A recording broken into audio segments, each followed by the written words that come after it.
नमस्ते। आज हम चलते हैं महाराष्ट्र के एक छोटे से शहर करंजा, जहां एक बहुत ही पावरफुल लेजेंड सुनाई जाती है। ये कहानी है शक्ति और न्याय की, एक ऐसी देवी की जिनका नाम ही उनके रूप के बारे में सब कुछ बता देता है। देवी रक्तदंतिका। जरा सोचिए, एक ऐसी शक्ति जिनके दांत खून की तरह लाल हों।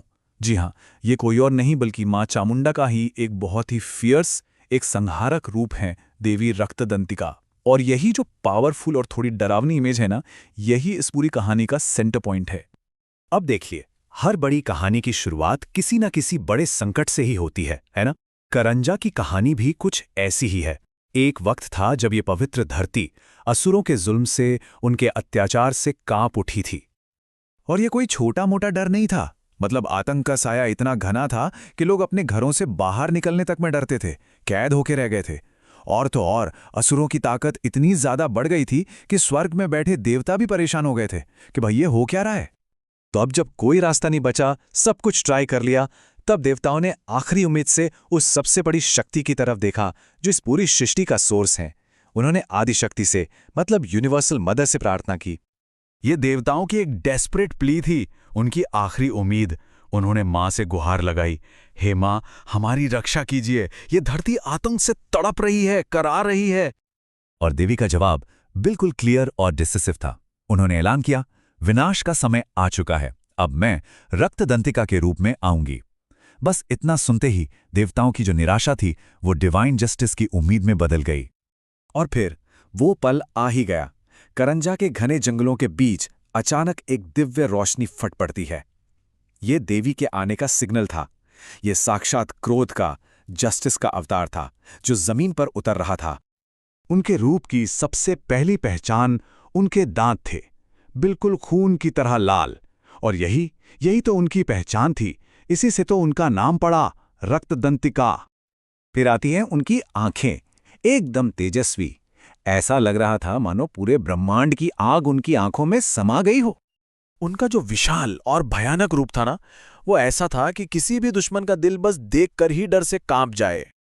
और हां, उनके हाथों में विनाश करने वाले हथियार चमक रहे थे, जो इंसाफ करने के लिए एकदम तैयार थे। ये था देवी का कंप्लीट डिस्ट्रॉयर फॉर्म। देवी की प्रेजेंस इतनी पावरफुल थी कि नेचर खुद उनके सामने झुक गया। धरती हिलने लगी, हवा एकदम रुक गई।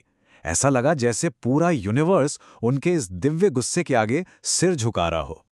तब स्टेज सेट था उस फाइनल बैटल के लिए। एक तरफ थी असुरों की पूरी फौज और दूसरी तरफ अकेली देवी अपने सबसे प्रचंड रूप में। असुरों की वो इतनी बड़ी सेना देवी के गुस्से के आगे टिक ही नहीं पाई। तिनके की तरह बिखर गई। उनके खून से सने दांत आग की तरह चमक रहे थे और हर एक वार के साथ इनजस्टिस का खात्मा हो रहा था।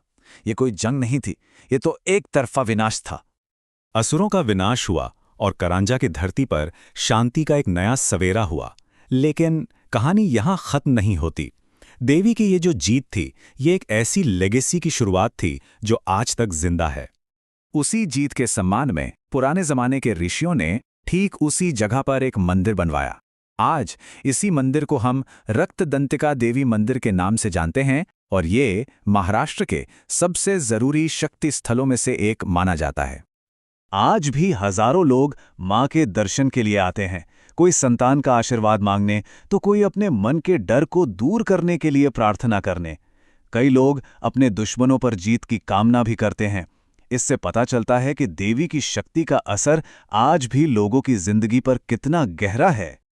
तो सवाल ये उठता है कि आखिर एक इतनी पुरानी पौराणिक कथा आज भी इतनी रियल, इतनी अलाइव क्यों लगती है?